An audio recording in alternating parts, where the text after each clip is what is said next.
Una huérfana obligada a casarse con un mendigo que controla toda la ciudad. Parece imposible, ¿verdad?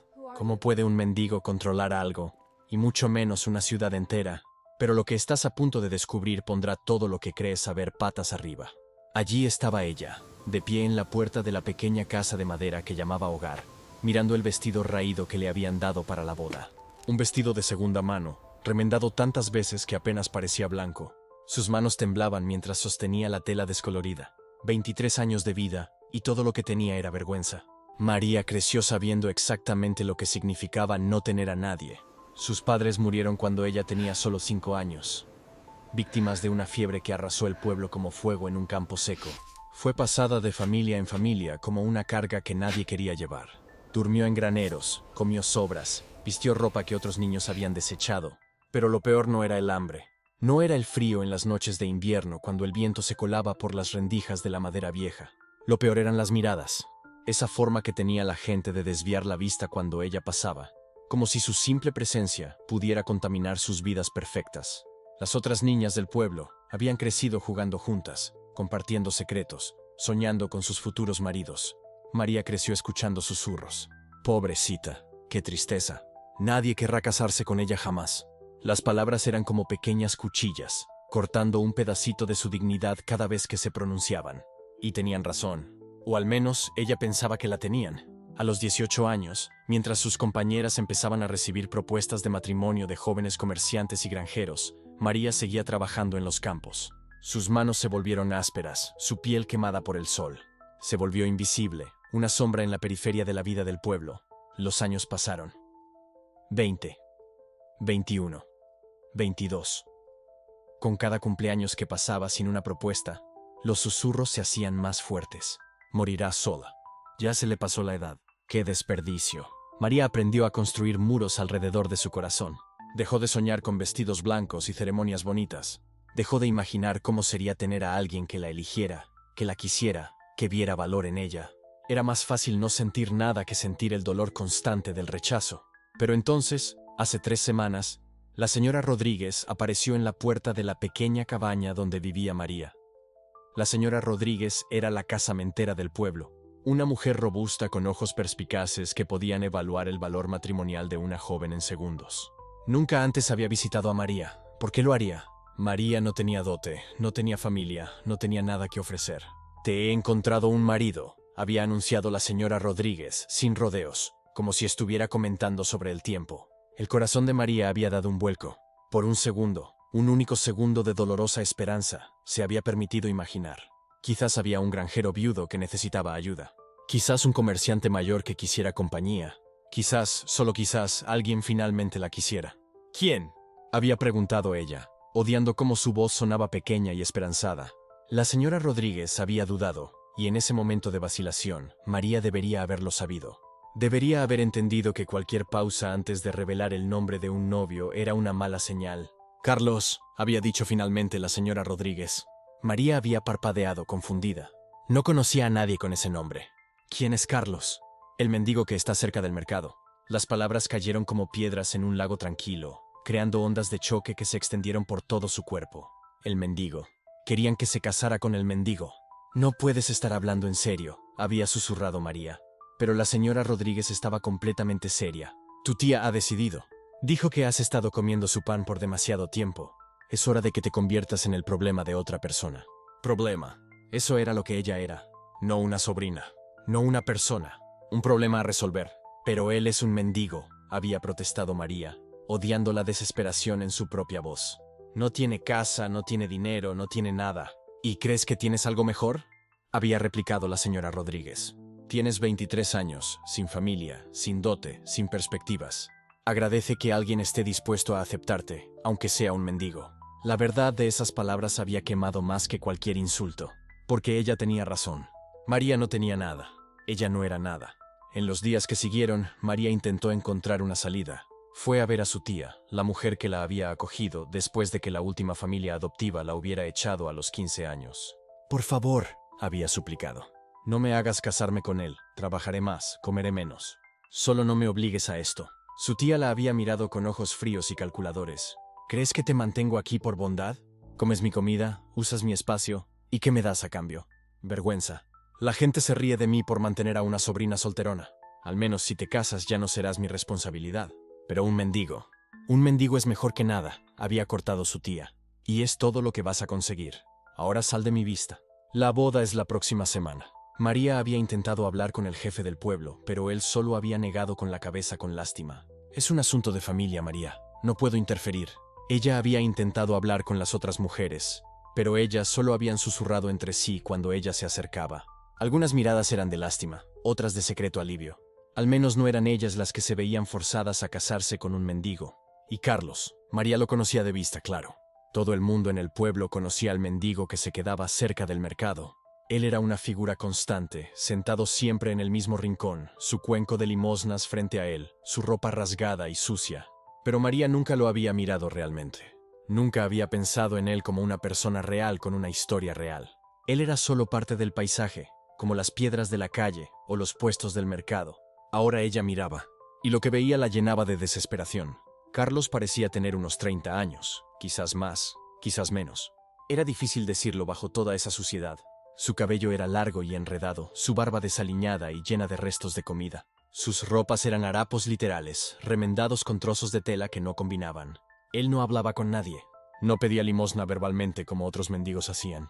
Solo se sentaba allí, día tras día, con aquel cuenco extendido. Algunas personas tiraban monedas. La mayoría pasaba de largo. Este sería su marido.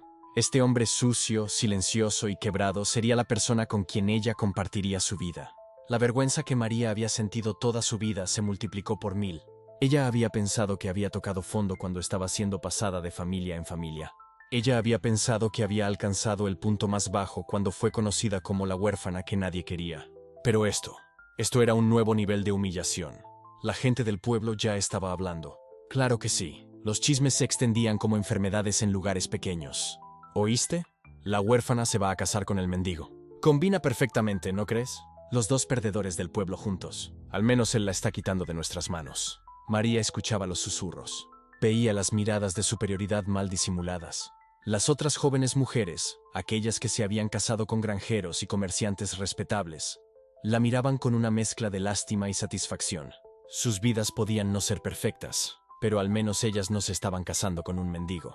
La noche antes de la boda, María se quedó despierta mirando el techo de madera de la pequeña cabaña. Lágrimas silenciosas rodaron por su rostro, mojando la almohada gastada. Ella pensó en huir. Podría salir en medio de la noche, caminar hasta la próxima ciudad, empezar de nuevo. Pero ¿empezar como qué? Ella no tenía habilidades especiales, sin educación formal, sin dinero. Probablemente terminaría en las calles, quizás incluso peor que un mendigo. Al menos casándose con Carlos, ella tendría. ¿Qué exactamente? ¿Un marido que no podía proveer nada? ¿Una vida de mendicidad a su lado? ¿La vergüenza constante de ser conocida como la esposa del mendigo? Pero quizás, solo quizás, ella tendría a alguien. Aunque fuera solo un mendigo silencioso y sucio, sería alguien que legalmente le pertenecía. Alguien que no podría simplemente echarla. Era un consuelo patético, pero era todo lo que tenía.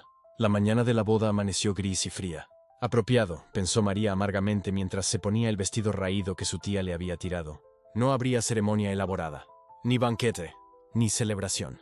Solo una rápida visita a la iglesia, unas pocas palabras del cura local, y listo. Ella estaría casada. Su tía ni siquiera se molestó en acompañarla. Encuentra tu propio camino hasta la iglesia, le había dicho esa mañana. Y después de eso no vuelvas más aquí. Ahora eres problema de él. María caminó sola por las calles del pueblo. Cada paso parecía más pesado que el anterior. La gente se detenía a mirar. Algunas reían detrás de sus manos. Otras solo negaban con la cabeza. Cuando ella llegó a la iglesia, Carlos ya estaba allí. Y por primera vez, María realmente, verdaderamente miró al hombre que sería su marido. Él todavía estaba sucio, todavía vistiendo harapos. Pero había algo diferente. Él estaba de pie, no encorvado como ella siempre lo veía en el mercado. Y cuando él levantó los ojos para mirarla, María vio algo que la tomó completamente por sorpresa. Sus ojos eran claros, no nublados por la bebida o la locura como ella esperaba. Claros, tranquilos e increíblemente enfocados. Por un momento, solo un momento, ella sintió algo extraño. No esperanza exactamente, pero quizás una pequeña grieta en la pared de desesperación que había construido. El cura comenzó la ceremonia. Las palabras le resbalaron a María como agua, sin sentido y distantes. Ella repitió los votos cuando se le pidió, su voz apenas audible. Carlos habló por primera vez que ella ya había oído. Su voz era sorprendentemente profunda y firme. Acepto. 2 palabras simples. Pero la forma en que las dijo, con tanta certeza, como si esta fuera una elección que él estaba haciendo activamente en lugar de algo que le estaba siendo forzado, hizo que María lo mirara de nuevo. Él la estaba observando, no con lujuria o desesperación o lástima, solo observando, como si estuviera memorizando cada detalle de su rostro. El cura los declaró casados. No hubo beso, no hubo aplausos, solo el silencio pesado de la iglesia vacía y el sonido distante de la vida del pueblo continuando sin importar. Vamos, Carlos dijo con calma, y comenzó a caminar fuera de la iglesia. María lo siguió porque, ¿qué más podía hacer? Ahora era su esposa. Para bien o para mal, y claramente sería para mal, ella pertenecía a este mendigo. Caminaron en silencio por las calles. María esperaba que él la llevara a algún callejón sucio o a un refugio improvisado donde dormían los mendigos. Su estómago se revolvió con la idea, pero Carlos no se dirigió a los callejones pobres del pueblo. En cambio, siguió caminando, fuera del pueblo por completo, hacia el camino que llevaba a las colinas. ¿A dónde vamos?, María finalmente preguntó, su voz sonando extraña después de tanto silencio. A casa, respondió Carlos simplemente. ¿Casa? ¿Qué tipo de casa podría tener un mendigo? Caminaron durante casi 1 hora. María estaba acostumbrada al trabajo físico, pero aún así le empezaron a doler las piernas. Quería quejarse, preguntar cuánto más lejos, pero el orgullo la mantuvo en silencio. No le daría la satisfacción de verla débil. Entonces doblaron una curva en el camino, y María se detuvo de repente. Adelante, anidados contra la ladera de la colina, había unos portones. Grandes portones de madera labrada, bellamente tallados con leones y vides. El tipo de portones que protegían las propiedades de la gente rica. Carlos siguió caminando hacia ellos como si fuera lo más natural del mundo. Espera, dijo María, la confusión llenando su voz. No puedes simplemente... Pero entonces los portones comenzaron a abrirse. Aparecieron 2 guardias, vestidos con uniformes limpios y bien ajustados. Cuando vieron a Carlos, inmediatamente hicieron una profunda reverencia. «Bienvenido a casa, señor Carlos», dijo uno de ellos con profundo respeto. «¿Señor Carlos?» María miró a los guardias, luego a Carlos, luego de nuevo a los guardias. Su mente daba vueltas, tratando de procesar lo que sus ojos estaban viendo. Los guardias se estaban inclinando ante el mendigo, ante su marido mendigo. Carlos no dijo nada, solo asintió a los guardias y siguió caminando a través de los portones ahora abiertos. María lo siguió en estado de shock aturdido, sus pies moviéndose automáticamente mientras su mente luchaba por comprender. Al otro lado de los portones había jardines. Jardines bellamente cuidados con flores que María nunca había visto antes. Fuentes con esculturas de mármol, piedras cuidadosamente dispuestas. Y más allá de los jardines, una mansión. No una casa, una mansión, con columnas clásicas y decoraciones doradas que brillaban a la luz de la tarde. El tipo de lugar donde vivía la gente importante. El tipo de lugar que una huérfana como ella solo veía de lejos. Esto, comenzó María, pero su voz se quebró. Lo intentó de nuevo. Esto es tu casa ahora, dijo Carlos con calma, sin mirarla todavía, caminando como si nada fuera de lo común estuviera sucediendo. Su mente gritaba. Nada de esto tenía sentido. Los mendigos no tenían mansiones.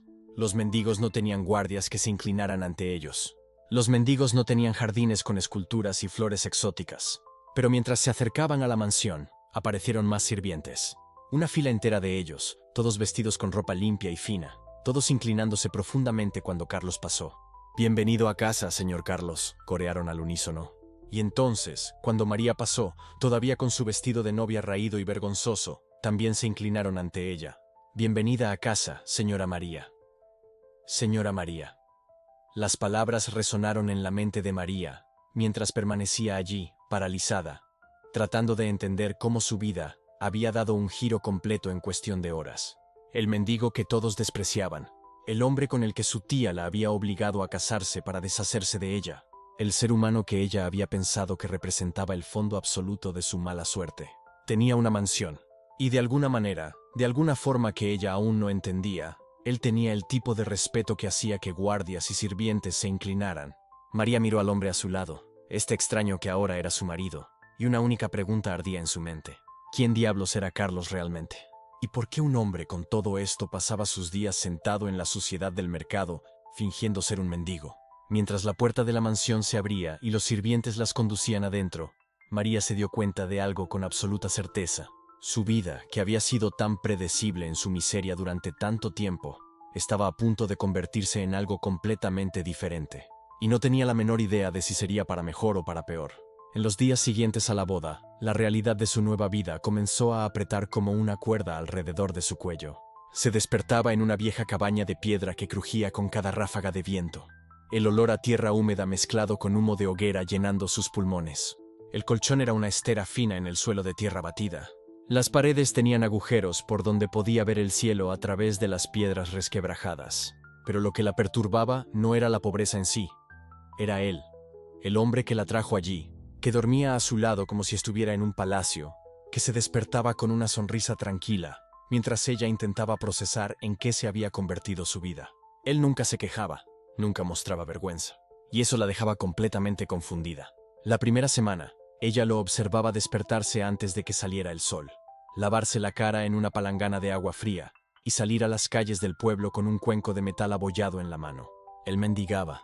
Su marido pedía limosna en las esquinas, sentado tranquilamente, la cabeza ligeramente inclinada, como si estuviera en oración y no humillándose públicamente. ¿Y ella? Ella tenía que hacer lo mismo. Al principio, la vergüenza era insoportable. Cada vez que extendía la mano, cada mirada de pena o desprecio que recibía, cada moneda arrojada con desdén, era como una puñalada. Ella había sido criada en una familia respetable, había estudiado, tenía sueños, y ahora estaba allí, reducida a pedir migajas. Pero él nunca parecía sentir eso, nunca. Cuando regresaban a la cabaña al final del día con algunas monedas y restos de comida que los comerciantes tiraban, él lo dividía todo con ella con una serenidad desconcertante. Como si aquello fuera suficiente, como si aquello fuera normal. ¿Por qué no sientes vergüenza? Ella preguntó una noche, incapaz de contener la pregunta por más tiempo. Él la miró con esos ojos tranquilos, casi divertidos. ¿Vergüenza de qué? Él respondió como si la pregunta no tuviera sentido. De esto. Ella señaló el cuenco vacío, las paredes agrietadas, la vida miserable que él había elegido. De vivir así, de mendigar, de ser nada. Él sonrió levemente, como si ella hubiera dicho algo ingenuo. ¿Crees que lo que haces define quién eres? La respuesta la dejó aún más irritada. Él hablaba en enigmas, siempre en enigmas, como si estuviera escondiendo algo, o peor, como si se estuviera burlando de ella. Pero en los días que siguieron, ella comenzó a notar algo extraño, algo que no debería suceder con un mendigo común. En la feria, cuando pasaban pidiendo comida, había un vendedor de frutas que siempre ignoraba a otros mendigos. Les gritaba, los insultaba, los ahuyentaba como si fueran ratas. Pero cuando su marido se acercaba, el hombre se detenía, lo miraba, y sin decir una palabra, tomaba 2 manzanas y las ponía en su cuenco, sin exigir nada, sin esperar pago. A ella le pareció extraño la primera vez, coincidencia quizás, pero volvió a suceder. Y otra vez. Siempre el mismo vendedor, siempre la misma reverencia silenciosa. Otro día, mientras caminaban por una calle concurrida, un hombre rico con ropa cara pasó junto a ellos. Miró directamente a su marido y por un segundo pareció dudar. Entonces, con un movimiento casi imperceptible, inclinó la cabeza. Fue rápido, sutil, pero ella lo vio. Un hombre rico acababa de hacer una reverencia a un mendigo. Ella miró a su marido, esperando que él estuviera tan sorprendido como ella. Pero él simplemente siguió caminando, como si nada hubiera pasado. ¿Viste eso? Ella preguntó incrédula. ¿Vi qué? Él respondió sin detenerse. Ese hombre te inclinó la cabeza. Debe haber sido educado, él dijo con un tono demasiado casual para ser verdad. ¿Educado? Los hombres ricos no inclinan la cabeza a los mendigos por educación. Aquello no tenía sentido. Pero el misterio siguió profundizándose. Algunas semanas después, ella lo siguió discretamente cuando él salió a mendigar solo. Ella quería entender, necesitaba entender. Se quedó de lejos, observando mientras él se sentaba en una plaza concurrida, el cuenco delante, la postura erguida y serena, y entonces algo sucedió que la dejó helada. Un guardia de la ciudad, un hombre conocido por su brutalidad con los mendigos, se acercó a él. Ella se preparó para ver a su marido siendo expulsado, quizás agredido, pero el guardia se detuvo.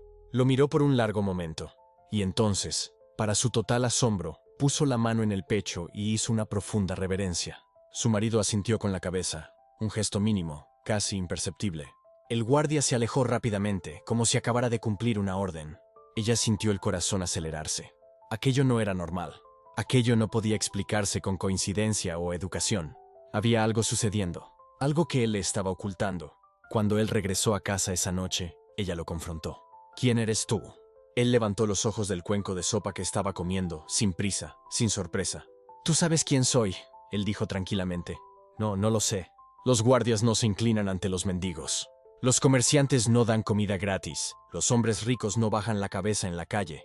Entonces dime, ¿quién diablos eres?» Él la miró fijamente por un largo momento, y por primera vez, ella vio algo en sus ojos. No era miedo, no era culpa, era diversión. Como si hubiera estado esperando esa pregunta durante semanas. «¿Realmente quieres saber?», él preguntó inclinando la cabeza. «Sí». Él sonrió, una sonrisa lenta y enigmática. «Entonces presta más atención». Y con eso, él volvió a comer, dejándola completamente frustrada. Él no iba a contar, todavía no. Pero ahora ella sabía que había un secreto, un gran secreto. Y ella estaba determinada a descubrirlo. En los días siguientes, ella comenzó a observarlo de forma diferente. Ya no con resignación o vergüenza, sino con ojos de investigadora.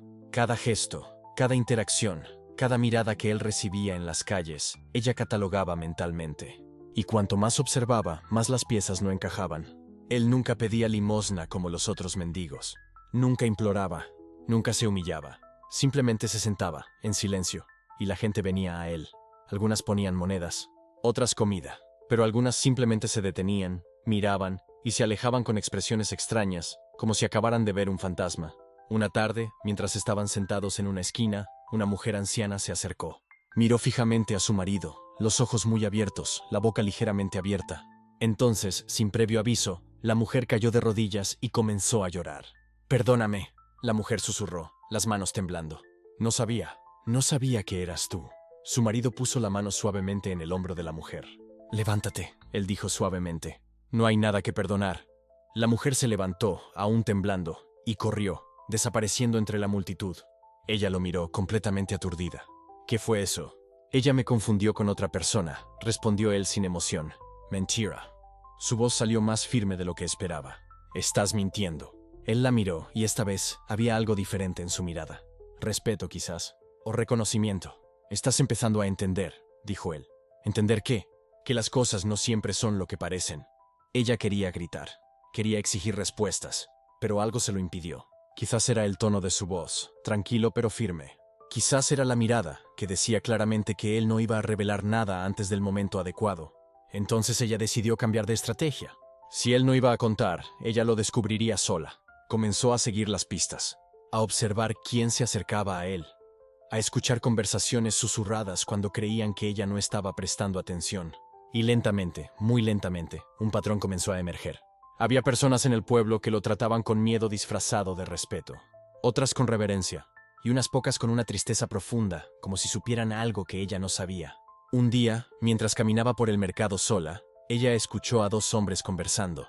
«¿Lo viste hoy?», dijo uno de ellos en voz baja. «Lo vi, todavía disfrazado». «Es increíble».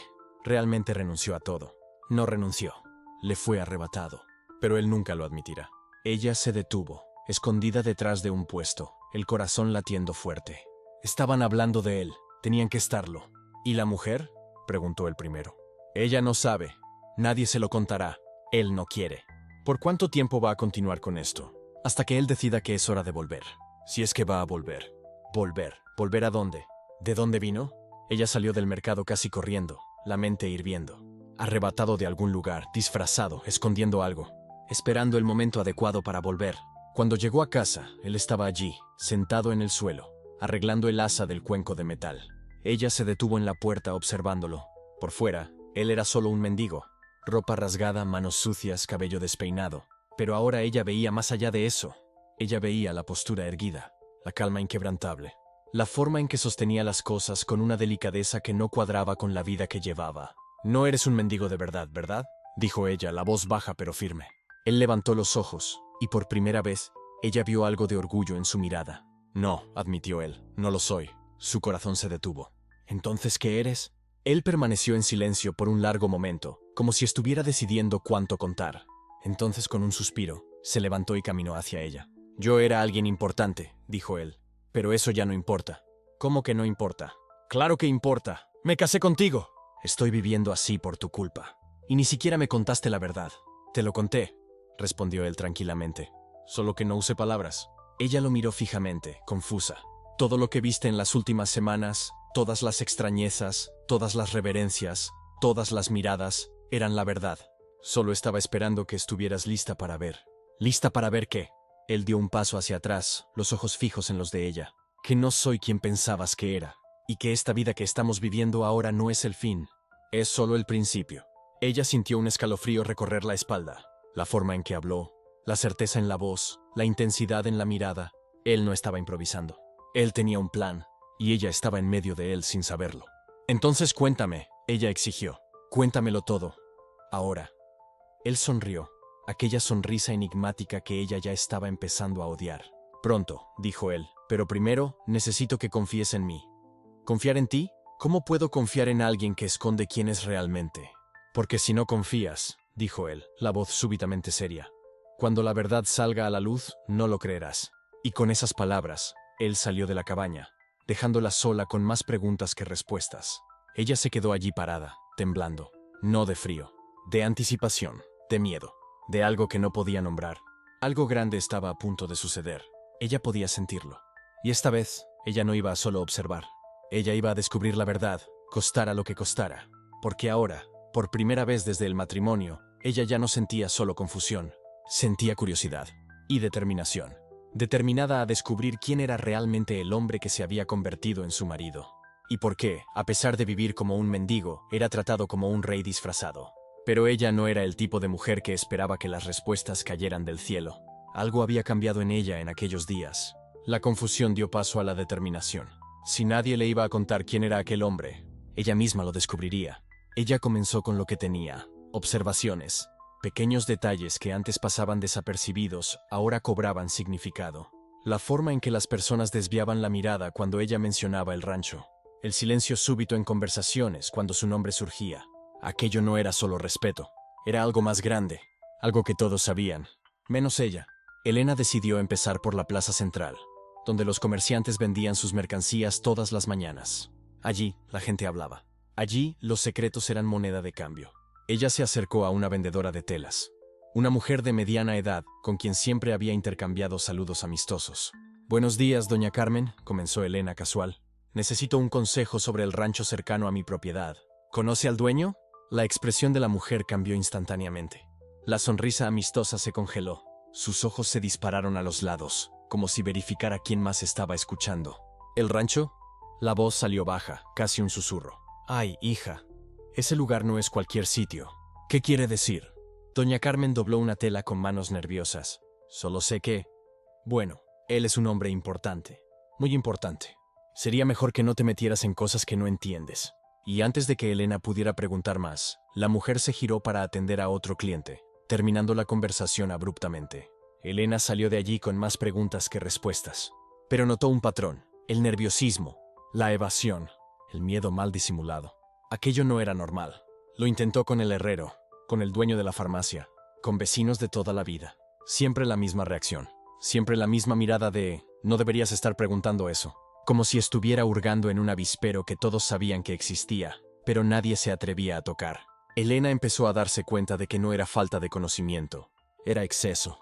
Todos sabían exactamente quién era él, y precisamente por eso nadie hablaba. Pero Elena era inteligente. Si la gente no hablaría directamente, ella observaría indirectamente. Empezó a prestar atención a quién visitaba el rancho, a quién salía de allí, y fue entonces cuando el patrón comenzó a emerger. Cierto día vio al juez del distrito saliendo del rancho. No un abogado cualquiera, el juez. Ese hombre que decidía sobre tierras, disputas, destinos, y salía de allí con una expresión respetuosa, casi reverente. Días después fue el sheriff.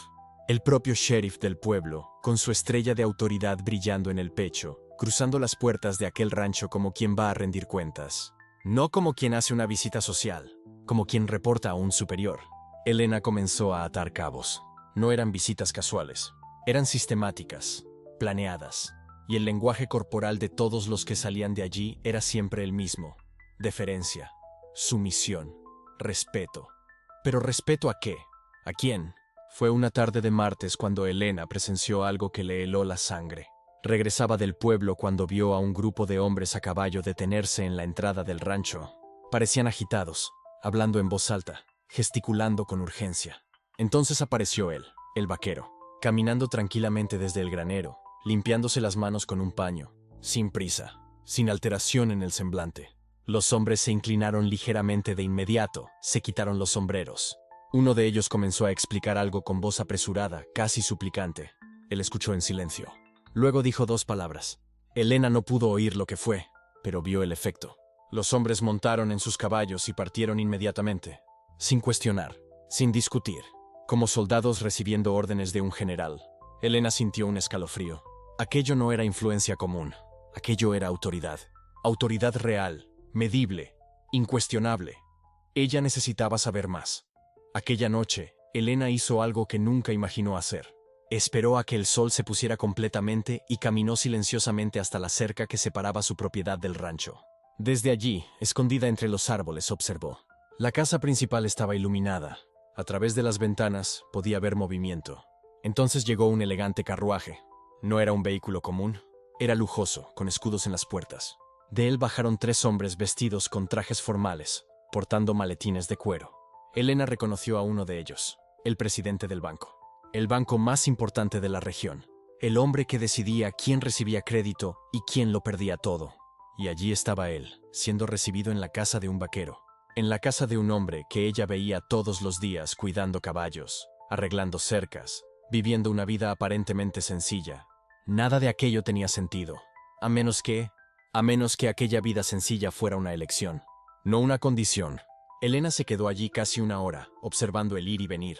Más personas llegaron, comerciantes importantes, propietarios de tierras, un político que ella reconoció de los periódicos. Todos entrando en aquella casa, todos con la misma expresión de respeto mezclado con ansiedad.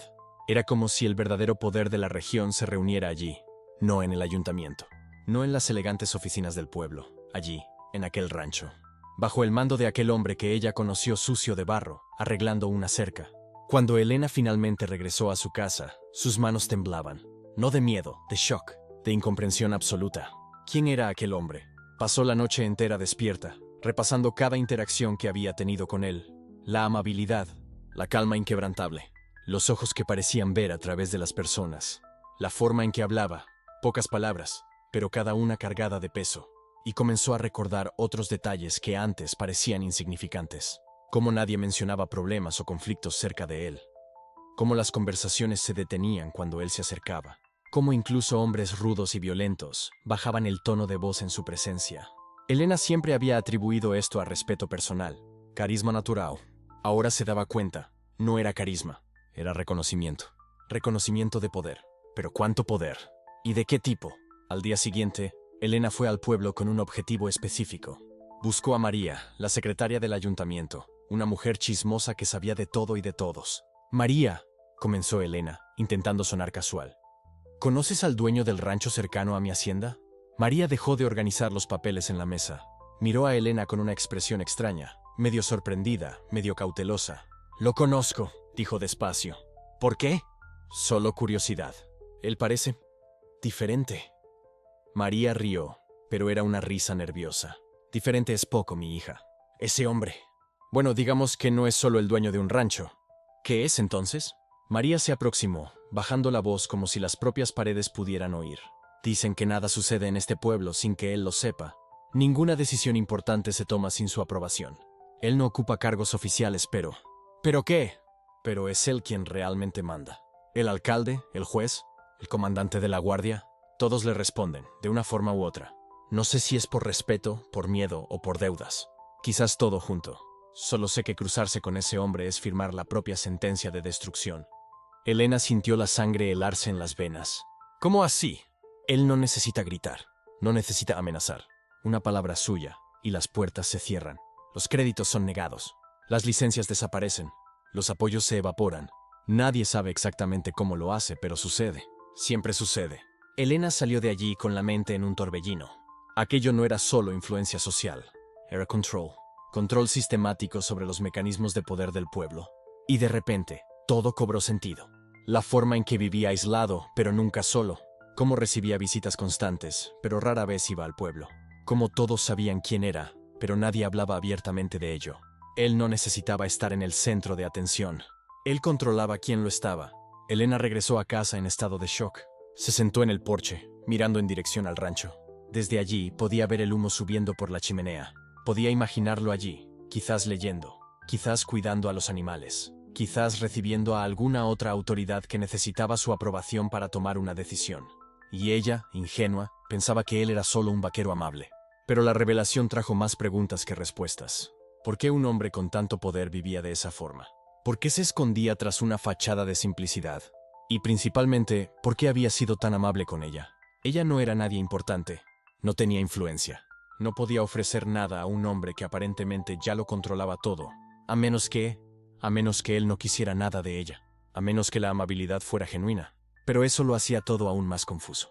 Los hombres poderosos no eran conocidos por su amabilidad desinteresada. Elena lo sabía por experiencia propia. El poder corrompía, siempre corrompía. Entonces, ¿qué lo hacía diferente? Elena pasó los días siguientes dividida entre fascinación y cautela. Parte de ella quería confrontarlo, preguntarle directamente quién era realmente. Otra parte sabía que eso sería revelar que estaba investigando, y algo le decía que mostrar sus cartas demasiado pronto sería un error. Ella necesitaba saber más, necesitaba entender no solo lo que él era, sino por qué era así.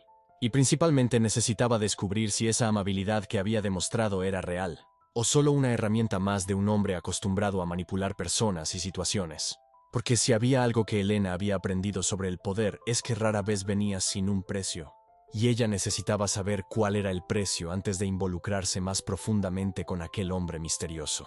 El vaquero que no era solo un vaquero, el hombre sencillo que controlaba un pueblo entero, la contradicción andante que desafiaba todo lo que ella creía saber sobre el poder y las personas. Y con cada respuesta que encontraba, preguntas más grandes emergían de las sombras.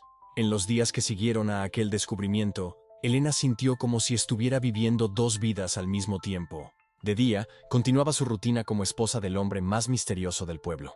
De noche, su mente giraba en círculos interminables, procesando la magnitud de lo que había descubierto. Él no era solo un empresario exitoso. Él no era solo un hombre con conexiones. No, aquello era mucho mayor. El líder del consejo municipal se inclinaba ante él como un siervo ante su rey.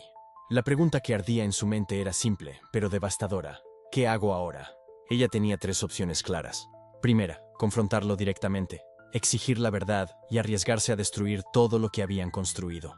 Segunda, fingir ignorancia, seguir viviendo en la cómoda ilusión que él había creado para ella. Tercera, probar los límites, observar más, descubrir cuánto controlaba realmente antes de revelar que lo sabía. Elena eligió la tercera opción, porque en el fondo, una parte de ella necesitaba entender la extensión completa de su poder antes de decidir cómo se sentía al respecto. Y fue en esa decisión que algo sorprendente sucedió. Elena comenzó a prestar atención a detalles que antes pasaban desapercibidos. Y lo que vio lo cambió todo. El primer cambio que notó fue sutil, casi imperceptible. Lucas siempre había sido atento, siempre había sido amable. Pero ahora ella percibía una diferencia en la calidad de su atención. Él la observaba con más intensidad, como si estuviera intentando leer algo en sus ojos, como si supiera que algo había cambiado. ¿Será que él sabe que yo sé? Durante el desayuno, 3 días después de la reunión secreta, Lucas interrumpió el silencio cómodo entre ellos. «Has parecido distante últimamente», dijo. Su voz baja pero cargada de una preocupación genuina. «¿Está todo bien?» El corazón de Elena se aceleró.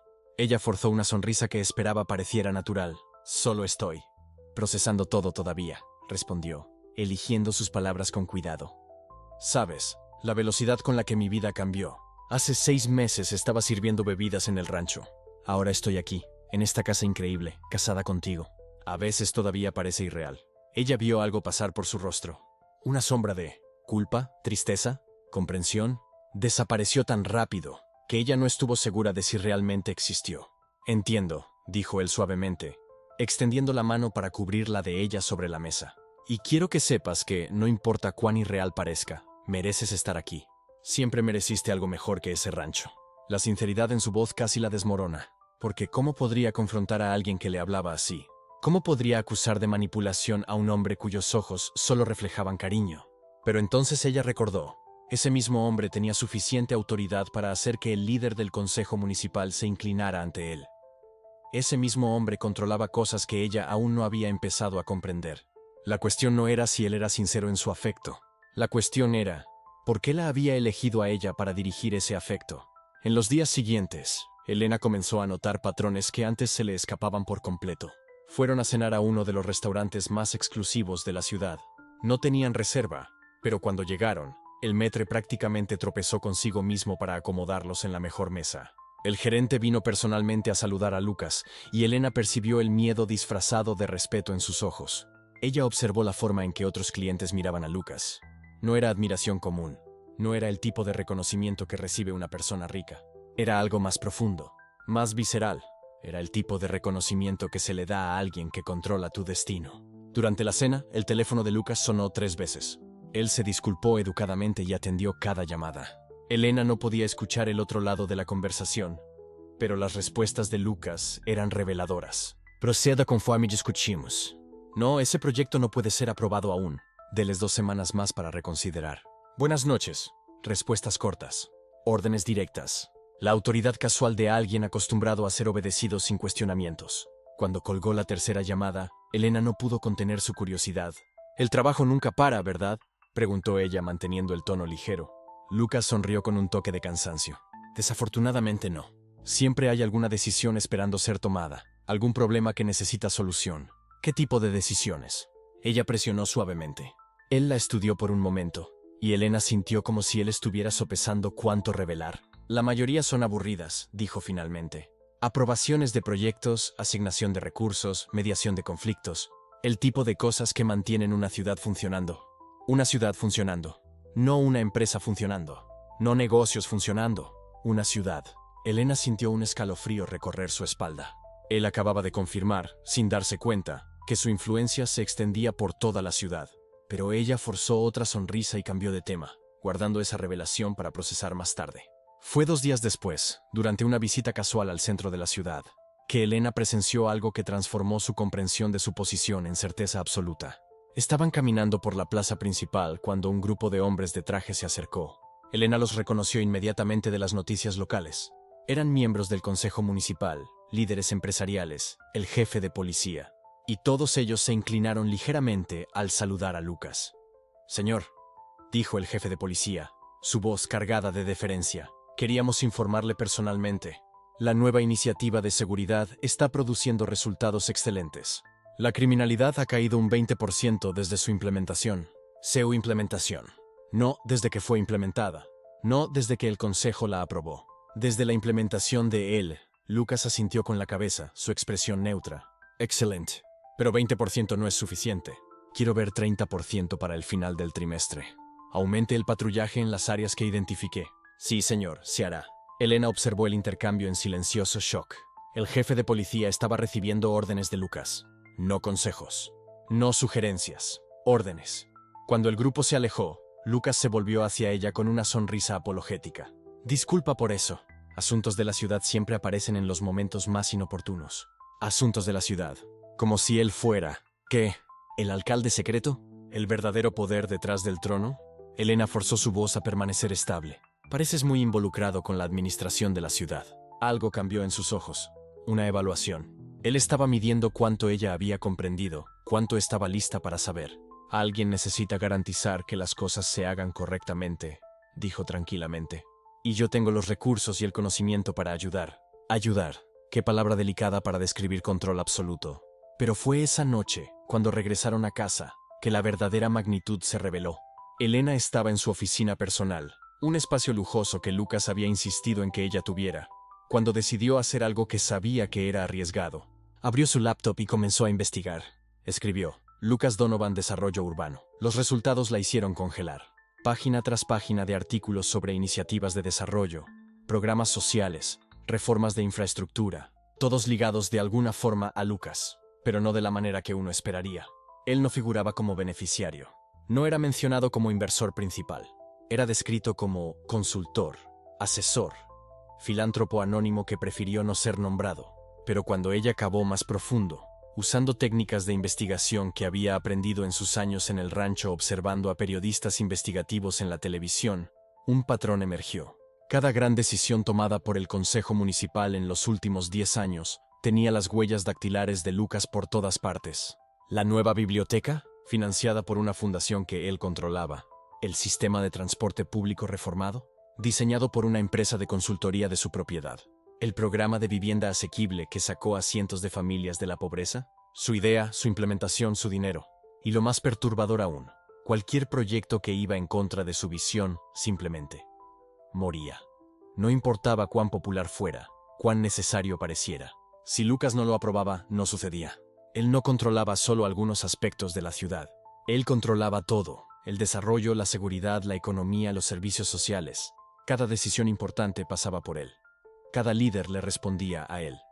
Lucas Donovan era, a todos los efectos prácticos, el verdadero gobernante de aquella ciudad. Y Elena, la chica huérfana que servía bebidas en un rancho sucio, se había casado con él sin tener la menor idea. Ella cerró el portátil con manos temblorosas, su corazón latiendo tan fuerte que podía oírlo en sus oídos. Pero fue lo que descubrió a continuación lo que cambió todo, porque cuando realmente se detuvo a analizar todos aquellos proyectos, todas aquellas iniciativas, todas aquellas decisiones que Lucas había tomado a lo largo de los años, emergió un patrón innegable. Él no estaba usando su poder para enriquecerse. Él no estaba usando su control para oprimir. Todas sus decisiones, cada una de sus intervenciones, tenía un objetivo: mejorar la vida de las personas. La biblioteca que él financió, ubicada en el barrio más pobre, dando acceso a la educación a niños que nunca habrían tenido la oportunidad de otra manera. El sistema de transporte, diseñado específicamente para conectar áreas de bajos ingresos con los centros de empleo. El programa de vivienda, enfocado en las familias más vulnerables, aquellas que el sistema tradicional había abandonado, hasta la iniciativa de seguridad que ella había presenciado en la plaza. Cuando verificó, descubrió que el aumento del patrullaje estaba concentrado en proteger los barrios más peligrosos, no los más ricos. Lucas tenía poder absoluto sobre la ciudad, y estaba usando ese poder para ayudar a la gente, para proteger a los vulnerables, para elevar a los olvidados, para crear oportunidades donde no existían. Era poderoso, pero también era, bueno, Elena sintió que su mundo se ponía patas arriba una vez más, porque esto lo hacía todo mucho más complicado. Ya no era una cuestión simple de él me engañó sobre quién es realmente. No era solo él tiene secretos. Era él tiene poder absoluto, pero lo usa para el bien. Era él controla todo, pero con un propósito justo. Y eso la llevaba de vuelta a la única pregunta que realmente importaba. La pregunta que la estaba consumiendo por dentro. ¿Por qué yo? Si era tan poderoso, si controlaba una ciudad entera, si tenía recursos ilimitados e influencia sin igual, ¿por qué elegir a una chica huérfana de un rancho? ¿Por qué no casarse con alguien de su propio nivel? Alguien con conexiones, con estatus, con poder propio. ¿Por qué ella? Elena pasó la noche entera despierta, esa pregunta resonando en su mente como un tambor constante. Y fue en la madrugada, cuando el sol comenzó a pintar el cielo con tonos de rosa y naranja, que tomó una decisión. Ya no podía vivir con las suposiciones.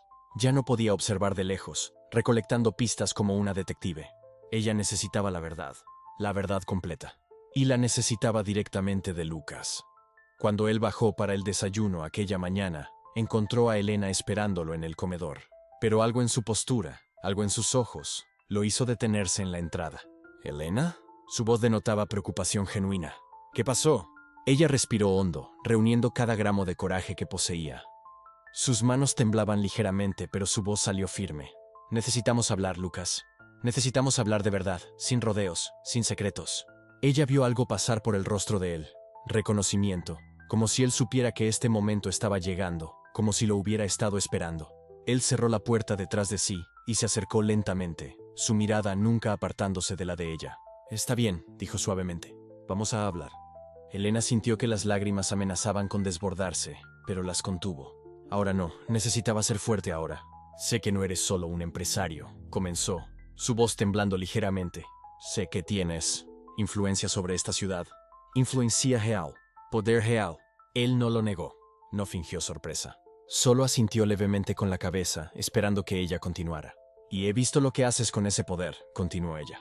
«He visto los proyectos, las iniciativas, las vidas que has cambiado. He visto que eres. Bueno, que usas todo eso para ayudar a la gente».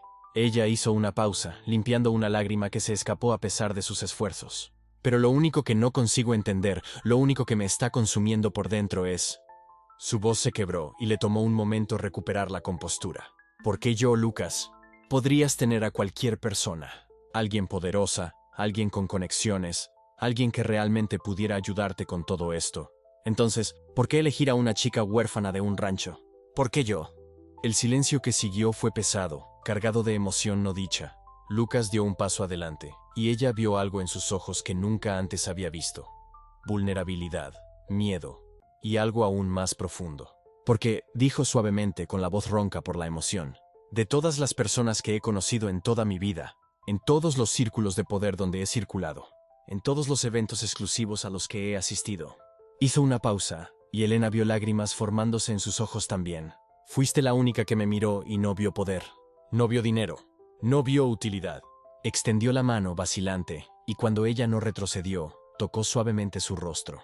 Me viste simplemente como un hombre que necesitaba café y amabilidad. Y por primera vez en años me sentí visto como persona, no como herramienta. Elena sintió que su corazón se encogía con la sinceridad absoluta en su voz. Te elegí a ti, continuó Lucas, su voz quebrándose ahora también. Porque eres la única persona real en un mundo de máscaras. Porque tu bondad no es calculada. Porque cuando sonríes es genuino. Porque... Hizo una pausa, y cuando continuó, su voz era solo un susurro. Porque me enamoré de quien eres, no de lo que podrías hacer por mí. El silencio que siguió fue roto solo por el sonido de sus corazones latiendo, por el peso de la verdad finalmente revelada. Y entonces Lucas dio un paso hacia atrás, su expresión cambiando a algo más serio, más sombrío. Pero tienes razón, hay cosas que no sabes, cosas que no te conté porque... dudó. Porque una vez que lo sepas todo, no podrás volver atrás. Y temía que la verdad completa te alejara. Elena tragó saliva, sintiendo una mezcla de miedo y anticipación. Necesito saber, dijo con firmeza. Necesito saberlo todo. Lucas la estudió por un largo momento, y luego asintió lentamente. Entonces lo sabrás.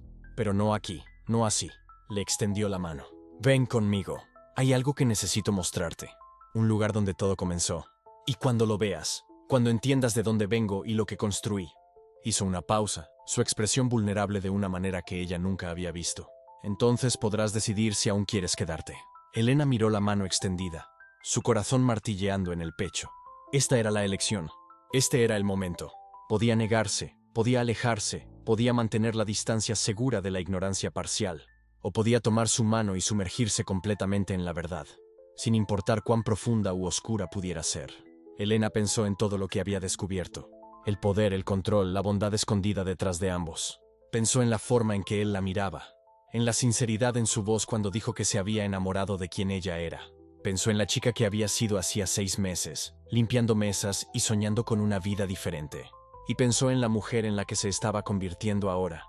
Una mujer lo suficientemente fuerte como para exigir la verdad, para confrontar el poder, para elegir su propio destino. Extendió la mano y tomó la suya. Muéstrame, dijo, su voz firme a pesar del miedo que sentía. Muéstrame todo. La verdad ya no podía esconderse. El aire dentro de aquella mansión parecía congelado. Sofía se quedó allí, con las piernas temblorosas, mirando al hombre que conocía como Miguel, el humilde vaquero, el compañero de conversaciones junto a la hoguera, el hombre que le tomaba la mano con las palmas callosas. Pero ahora él estaba parado en el centro de una lujosa sala, rodeado de personas ricas e influyentes, y todos lo llamaban Señor Rodríguez. Ella sintió que las paredes giraban a su alrededor. Miguel, o quien quiera que seas. Su voz salió temblorosa. Necesito que me expliques qué está pasando aquí, ahora. Él dio un paso hacia ella, pero Sofía retrocedió. No, ella levantó la mano impidiendo su acercamiento. No tienes derecho a acercarte a mí ahora. Mentiste, desde el principio mentiste. El silencio en la sala era absoluto. Todos los presentes, hombres de traje, mujeres elegantes, incluso los empleados, se quedaron inmóviles, presenciando aquel enfrentamiento. Miguel Rodríguez respiró hondo. Tienes razón, dijo en voz baja. Mentí, pero no sobre todo. ¿No sobre todo? Sofía sintió una risa amarga subir por su garganta. Fingiste ser un vaquero. Me dejaste creer que eras pobre, que luchabas por sobrevivir, que entendías lo que era no tener nada. Y todo eso era mentira. No era mentira. Su voz salió firme ahora, más autoritaria. Trabajé como vaquero porque quise. Cuidé de ese rancho porque elegí. Y todo lo que te dije sobre mí, sobre quién soy por dentro, era verdad. Sofía negó con la cabeza, las lágrimas finalmente escapando. ¿Cómo puedo creerte? ¿Cómo puedo creer cualquier cosa que digas ahora? Fue entonces cuando él se volvió hacia las personas en la sala. Salgan, todos ustedes. Su voz tenía un tono de mando absoluto. Ahora. Hubo una vacilación por un segundo, solo un segundo, antes de que todos comenzaran a moverse hacia la puerta. En menos de un minuto la sala estaba vacía. Solo quedaban Sofía y él. Ella lo encaró, intentando controlar el temblor en sus manos. ¿Quién eres en realidad? Él cerró los ojos por un momento, como si estuviera reuniendo valor. Cuando los abrió de nuevo, había algo diferente en ellos. Una vulnerabilidad cruda que ella nunca había visto antes. Mi nombre completo es Rodríguez Almeida Santana. Soy el principal inversor y patrón de esta ciudad. Mi familia construyó la mitad de las escuelas, hospitales, carreteras. Cuando el orfanato donde creciste casi cerró hace 12 años por falta de fondos, fue mi dinero lo que lo mantuvo abierto. Sofía sintió que el suelo se abría bajo sus pies. ¿Qué? Nunca te lo dije porque no se trataba de eso. No se trataba de lo que hice por el orfanato. Se trataba de en quién te convertiste a pesar del orfanato.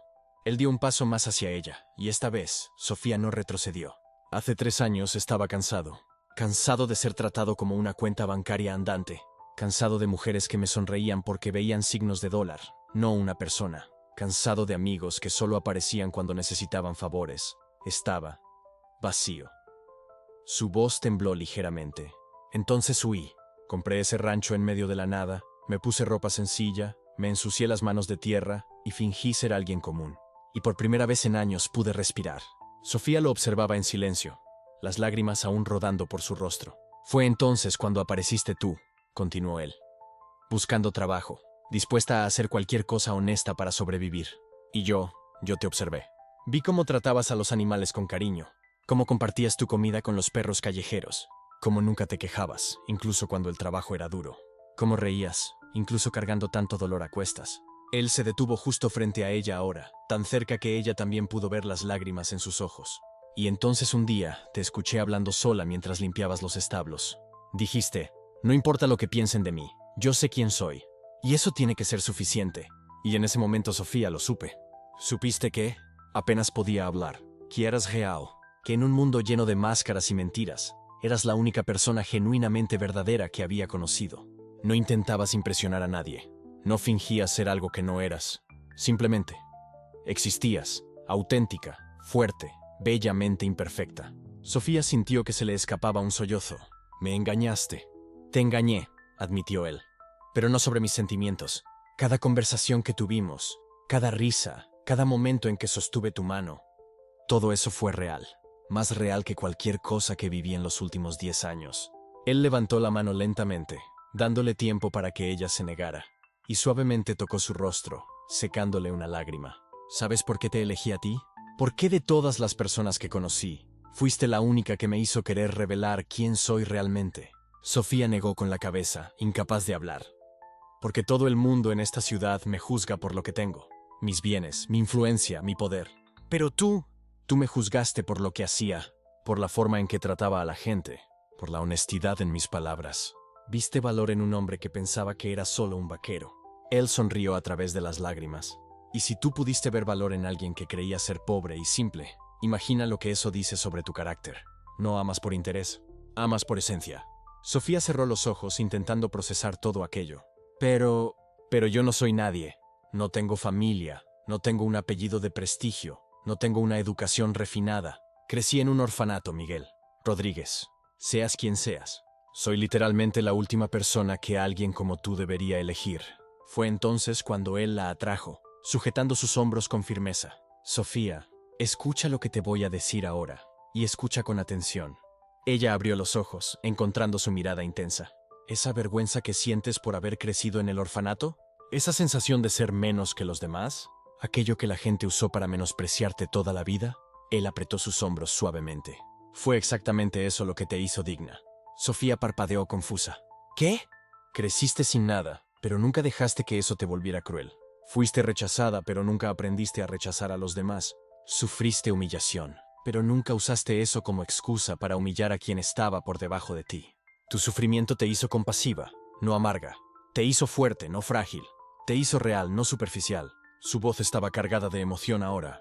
Mientras las mujeres ricas de esta ciudad aprendieron a manipular, tú aprendiste a sobrevivir con honestidad. Mientras ellas aprendieron a usar a las personas, tú aprendiste a valorarlas. Mientras ellas se preocupaban por mantener las apariencias, tú te preocupabas por mantener tu integridad. Él puso la mano en su pecho, sobre el corazón. Tu historial de huérfana no es tu vergüenza, Sofía, es tu gloria. Es la prueba viviente de que el carácter no viene de cuna de oro. viene de elecciones. Y cada día de tu vida, elegiste ser decente, incluso cuando la vida no fue decente contigo.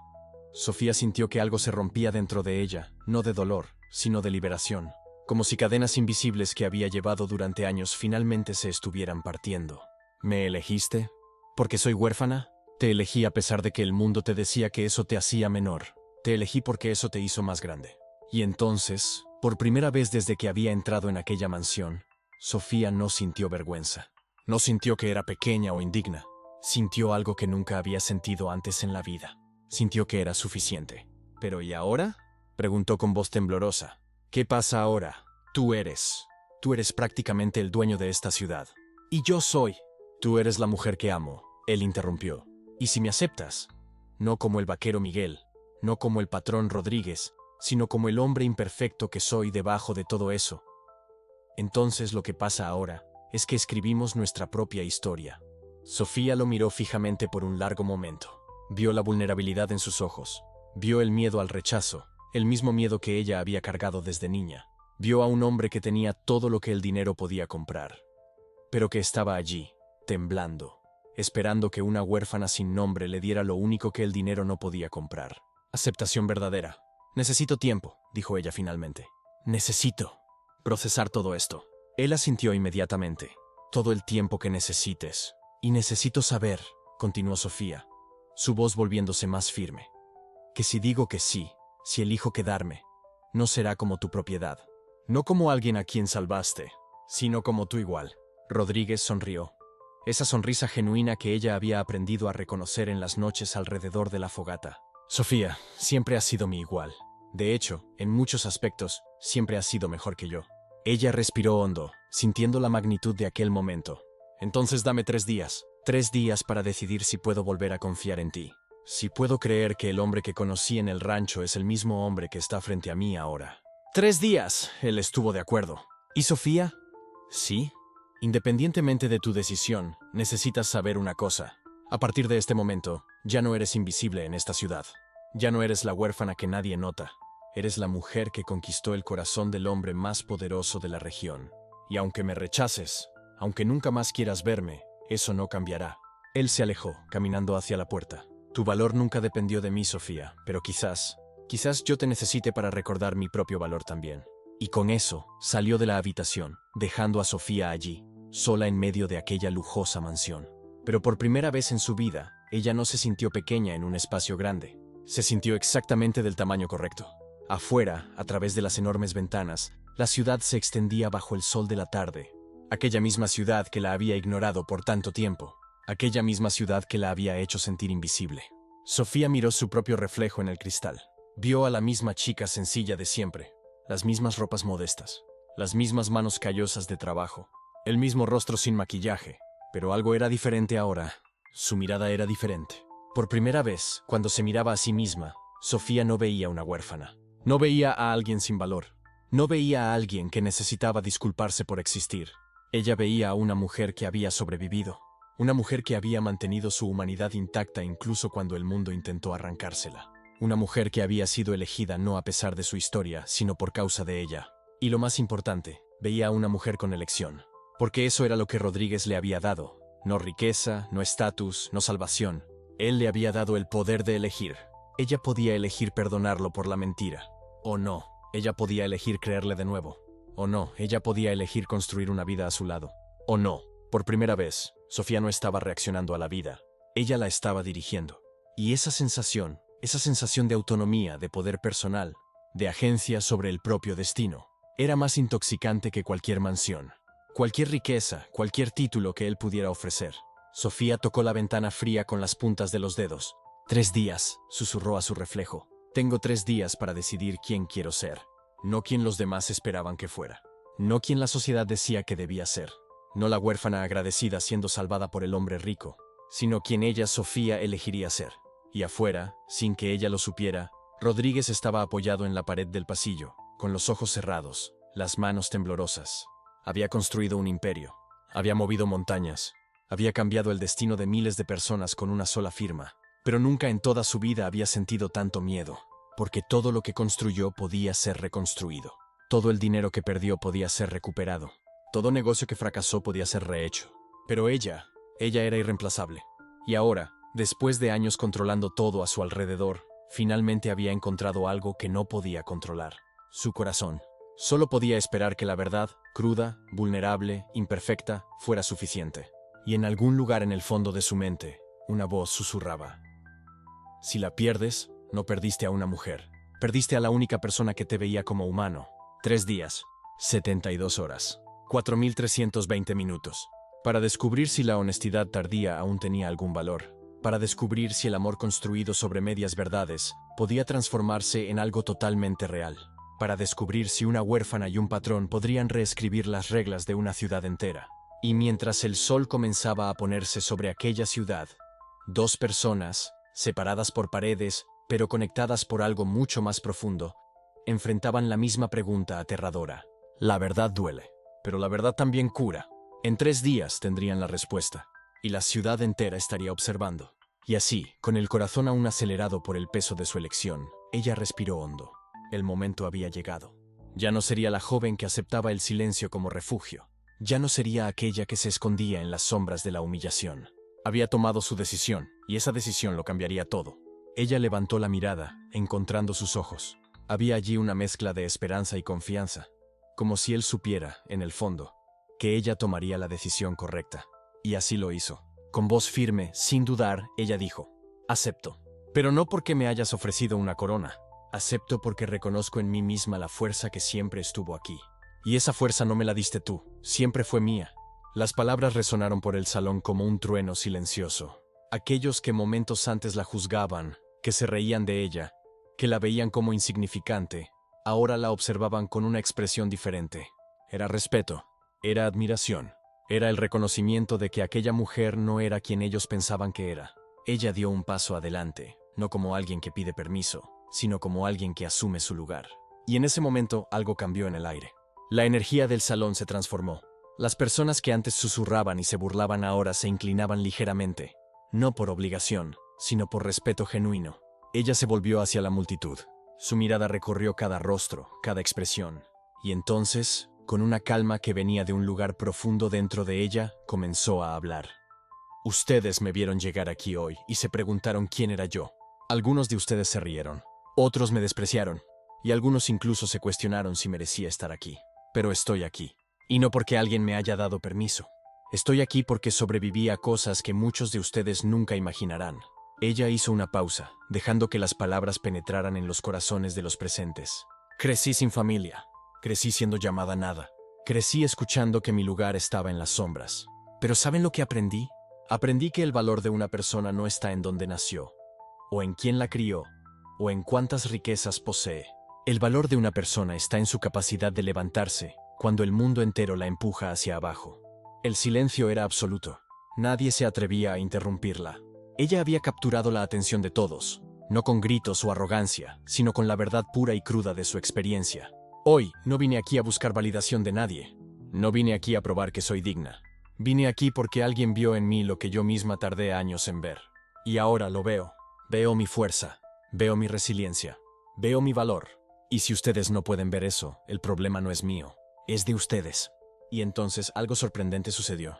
Una de las mujeres que más se había burlado de ella al principio, una noble de postura altiva y mirada juzgadora, dio un paso adelante. Sus ojos estaban llenos de lágrimas. Se arrodilló ante ella y dijo con la voz embargada: perdóname, te juzgué sin conocerte. Te desprecié sin saber tu historia. Estaba equivocada. La joven extendió la mano y ayudó a la mujer a levantarse. Levántate. No necesitas arrodillarte ante mí. Solo necesitamos vernos como iguales. Todas tenemos batallas. Todas tenemos cicatrices. La diferencia está en cómo elegimos usar esas experiencias. Otros comenzaron a acercarse. Uno por uno, aquellos que la juzgaron, que la despreciaron, que se rieron de ella, ahora se acercaban con expresiones de arrepentimiento y admiración. Ella no los rechazó. Ella no los humilló. Los recibió con gracia, con compasión, con la sabiduría de quien entiende que la verdadera fuerza no está en aplastar a los demás, sino en elevarlos. Y allí, en ese momento, algo mágico sucedió. La transformación no fue solo de ella, fue de todos. El salón entero se transformó en un espacio de reflexión, de reconocimiento, de humanidad. Él observaba todo desde lejos, con una sonrisa discreta en los labios. Había elegido bien. No solo una mujer de belleza o inteligencia. Había elegido a alguien con la capacidad de transformar no solo a sí misma, sino a todos a su alrededor. Ella se volvió hacia él, y los dos se miraron. No como príncipe y criada, no como noble y plebeya, sino como compañeros, como iguales, como dos almas que reconocieron una en la otra algo raro y precioso. ¿Sabías que esto pasaría? Ella preguntó con una sonrisa juguetona. Tenía esperanza, él respondió. Pero superaste todas mis expectativas. Y así, lado a lado, caminaron juntos por el salón. No como señor y sierva, sino como dos individuos que eligieron andar juntos, respetando la fuerza y el valor del otro. En los días que siguieron, ella no solo asumió su nuevo papel, lo redefinió. Comenzó a usar su posición para ayudar a aquellos que, como ella, eran invisibles. Aquellos que eran despreciados. Aquellos que no tenían voz. Ella creó espacios donde las personas marginadas podían aprender, crecer, desarrollarse. Abrió puertas que antes estaban cerradas. Dio esperanza donde antes solo había desesperación. Y cada día su influencia crecía. No porque tuviera un título, no porque tuviera riquezas, sino porque tenía algo que ningún título o riqueza podría comprar. Autenticidad, compasión y el coraje de usar su propio dolor para curar a los demás. Las personas comenzaron a buscarla, no solo de la nobleza, sino de todos los rincones del reino. Venían a buscar consejos, orientación, esperanza. Y ella siempre tenía tiempo para ellos. Siempre escuchaba. Siempre se preocupaba. Un día, una joven huérfana se acercó a ella, con los ojos llenos de lágrimas y la voz temblorosa. La gente dice que no soy nada, que nunca seré nada. ¿Cómo lo lograste? ¿Cómo superaste esto? Ella se arrodilló frente a la niña, sosteniendo sus manos con delicadeza. Lo logré porque dejé de creer en lo que los demás decían sobre mí, y comencé a creer en lo que yo sabía sobre mí misma. Sabía que era fuerte. Sabía que era resiliente. Sabía que tenía valor. Y tú también lo tienes. Nunca dejes que las palabras de alguien apaguen la verdad que vive dentro de ti. La niña la abrazó con fuerza, y ella le devolvió el abrazo. Era un círculo completo. Ella, que una vez fue la niña invisible, ahora era la voz que otros necesitaban escuchar. Y mientras el sol se ponía sobre el reino, ella se quedó de pie en lo alto del balcón, mirando el horizonte. Pensó en todo lo que había pasado, en las noches de hambre, en las palabras crueles, en la soledad profunda. Y pensó en dónde estaba ahora. Él se acercó, poniéndose a su lado. ¿En qué estás pensando?, preguntó él. Estoy pensando que nunca imaginé que mi vida pudiera ser así.